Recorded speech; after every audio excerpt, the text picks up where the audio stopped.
రాష్ట్రంలో గ్రామాలు పట్టణాల్లో పారిశుధ్యం అంతా కూడా నిలిచిపోయి మలేరియా డెంగ్యూ వైరల్ ఫీవర్స్తో ప్రజలు చాలా బాధపడతా ఉన్నారు. గాంధీజీ కలలుగన్న గ్రామ స్వరాజ్యాన్ని తీసుకురావడం కోసం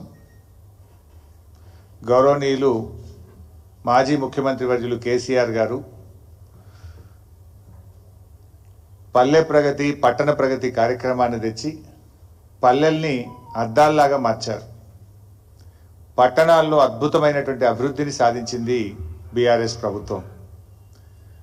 గ్రామాల అభివృద్ధి దేశ అభివృద్ధికి మార్గదర్శకమని గ్రామాల్లో పరిశుభ్రత స్వచ్ఛత లక్ష్యంగా అనేక కార్యక్రమాలను బీఆర్ఎస్ పార్టీ చేపట్టింది.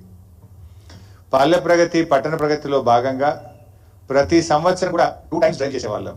ఒకటి వర్షాకాలం ప్రారంభంలో జూన్లో స్పెషల్ డ్రైవ్ ఉండేది, తర్వాత మార్చ్ నెలలో ఒక డ్రైవ్ చేసేవాళ్ళం, ఫిబ్రవరి మార్చ్లో ఒక డ్రైవ్ చేసేవాళ్ళం. దాంతో గ్రామాల్లో చాలా అద్భుతమైనటువంటి ప్రోగ్రెస్ వచ్చింది.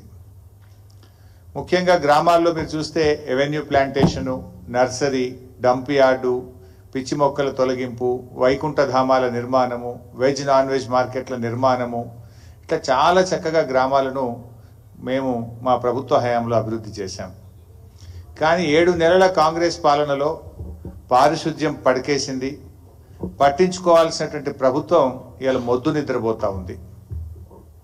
7 నెలల్లో గ్రామ పంచాయతీలకు కాంగ్రెస్ ప్రభుత్వం వచ్చిన తర్వాత 7 పైసలు కూడా విడుదల చేయలేదు. నాట్ ఈవెన్ ఏ సింగిల్ పై. ఈ ప్రభుత్వం వచ్చిన 7 నెలల్లో గ్రామ పంచాయతీలకు నయా పైసా కూడా విడుదల చేయలేదు.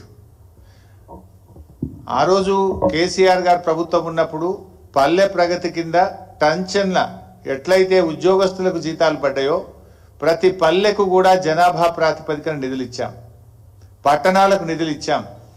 ప్రతి నెల పల్లె ప్రగతి పట్టణ ప్రగతి కింద గ్రామ పంచాయతీలకు మున్సిపాలిటీకు బీఆర్ఎస్ ప్రభుత్వం నిధులు ఇచ్చేది. కానీ కాంగ్రెస్ ప్రభుత్వం వచ్చిన తర్వాత 7 నెలల్లో పల్లెలకు కానీ పట్టణాలకు కానీ ₹1 కూడా విడుదల చేయనటువంటి పరిస్థితి ఏర్పడ్డది. ఆ రోజు బీఆర్ఎస్ ప్రభుత్వ హయాంలో తెలంగాణ పల్లెలు దేశానికి ఆదర్శంగా నిలిచాయి. మనం ఈ దేశంలో ఎక్కడ లేని విధంగా చిన్న కుగ్రామమైనా సరే ప్రతి గ్రామ పంచాయతీకి కూడా ట్రాక్టరు, ట్యాంకరు, ట్రాలీ, వైకుంఠధామము, నర్సరీ, డంప్ యార్డు, పల్లె ప్రకృతి వనము, ఇట్లా ప్రతి గ్రామ పంచాయతీకి ఏర్పాటు చేసి దేశానికి ఆదర్శంగా తెలంగాణ పల్లెల్ని నిలిపారు కేసీఆర్ గారు. ఈరోజు ఏమైంది? స్థానిక సంస్థల కాలం, సర్పంచ్ల పదవి కాలం ముగిసింది. ఇప్పటికీ ఎలక్షన్లు పెట్టే పరిస్థితి లేదు. ఎల్లుండి 4వ తేదీ వాళ్ళు ఎంపీటీసీలు, ఎంపీపీలు, జెడ్పీటీసీల కాల పరిమితి కూడా, జిల్లా పరిషత్ల కాల పరిమితి ముగుస్తూ ఉంది. దానికి ఎన్నికలు పెట్టే ఆలోచనలో లేదు ప్రభుత్వం. ఇట్లా మరి వెంటనే ఎన్నికలు పెట్టాలి, గ్రామ పంచాయతీలకు మున్సిపాలిటీలకు నిధులు విడుదల చేసి పారిశుధ్య నిర్వహణను మెరుగుపరచాలని చెప్పి మేము ప్రభుత్వాన్ని డిమాండ్ చేస్తూ ఉన్నాం.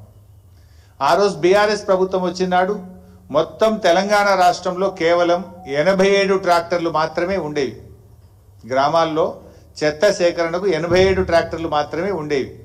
కానీ ఈరోజు 12,769 గ్రామాలకు 12,769 ట్రాక్టర్లను సమకూర్చి చరిత్ర సృష్టించింది బీఆర్ఎస్ ప్రభుత్వం. అసలు గ్రామ పంచాయతీలకు ఈ దేశంలో అవార్డులు ఇస్తే తెలంగాణ పల్లెలు లేకుండా అవార్డులే లేవు. గ్రామ పంచాయతీలకు కేంద్ర ప్రభుత్వం ప్రతి సంవత్సరం అవార్డు డిక్లేర్ చేస్తే ఉత్తమ పల్లెలంటే తెలంగాణ పల్లెలు, ఉత్తమ మండలాలంటే తెలంగాణ మండలాలు, ఉత్తమ జిల్లాలు అంటే తెలంగాణ జిల్లాలు ఉండేవి. అట్లా 19 దీన్ దయాల్ ఉపాధ్యాయ పురస్కారాలు కానీ, సంసద్ ఆదర్శ్ గ్రామ యోజనల్లో 20 గ్రామాల్లో చూస్తే 11 గ్రామాలు తెలంగాణ పల్లెలే ఉండేవి. ఈ రకంగా ఎన్నో అద్భుతమైనటువంటి అవార్డులను తెలంగాణ సొంతం చేసుకున్నదంటే గతంలో బీఆర్ఎస్ ప్రభుత్వం చేసినటువంటి కృషి. కానీ ఇలా కాంగ్రెస్ పాలనలో గ్రామ పంచాయతీలు కూనరిల్లుతా ఉన్నాయి. అస్తవ్యస్తమైనటువంటి పాలనతో పల్లెలు కన్నీరు పెట్టే పరిస్థితి ఏర్పడ్డది. 7 నెలల్లో తిరిగి ఇలా మురికి కూపాలుగా మార్చే దిశగా పోతా ఉన్నాయి పల్లెలు. ట్రాక్టర్లు నడిపేందుకు